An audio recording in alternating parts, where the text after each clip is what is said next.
The phone vibrated on the nightstand, a low buzz cutting through the stillness of the midnight air like a blade.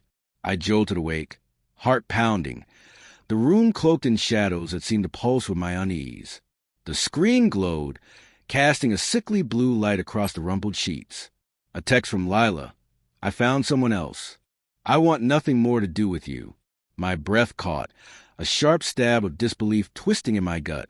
I typed back, fingers trembling, as you wish.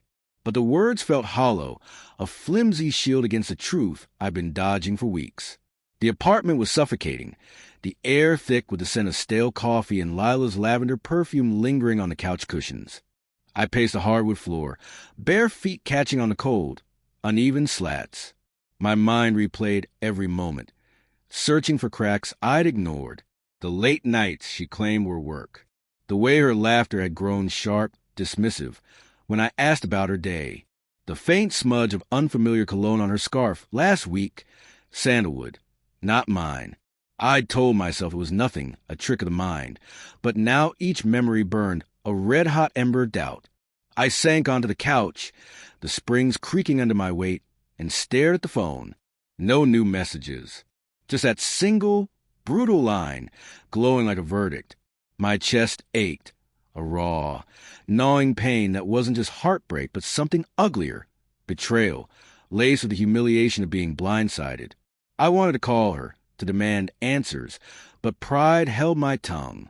Instead, I scrolled through our old texts, a digital graveyard of love notes and inside jokes. Miss you already, she'd written a month ago after a weekend trip. Had it been a lie even then? The signs had been there, subtle but sharp, like shards of glass hidden in sand. 2 weeks ago at dinner, her phone had buzzed incessantly, her fingers darting to silence it with a nervous glance. Work, she'd muttered, but her eyes wouldn't meet mine. I'd laughed it off, poured more wine, desperate to keep the evening light. Denial was easier than truth. Even last night, when she canceled our plans. Feeling under the weather, she'd said, her voice had sounded distant, rehearsed. I'd chalked it up to stress, to love, to anything but this. Now, the silence of the apartment was deafening, broken only by the faint hum of the fridge and the occasional car horn from the street below. I stood, restless, and wandered to the window. The city sprawled out, a maze of flickering lights and secrets. Somewhere out there, Lila was with him. Whoever he was, my mind conjured images. Her hand in another's, her smile, the one I thought was mine, now given freely to a stranger. Anger surged, hot and bitter, but beneath it was something softer, more dangerous, grief. I grabbed my jacket, the leather creaking as I shrugged it on and headed out. The night air was sharp, biting at my exposed skin as I walked the empty streets.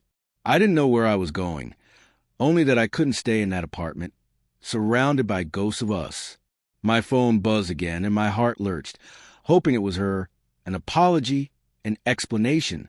But it was just a notification, an email irrelevant. I shoved the phone in my pocket, hands shaking.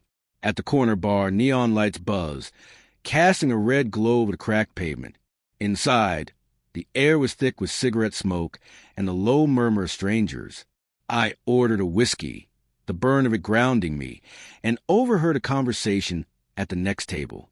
2 men, voices low, one saying, "She's been sneaking around for weeks, man. Thought you knew." My stomach twisted. It wasn't about Lila, but it could have been. The world felt full of betrayals tonight. Hours later, back in the apartment, I found her scarf on the floor, half hidden under the couch. I picked it up, the fabric soft and familiar, and that sandalwood scent hit me again, undeniable now. My grip tightened, knuckles white, as the truth settled in.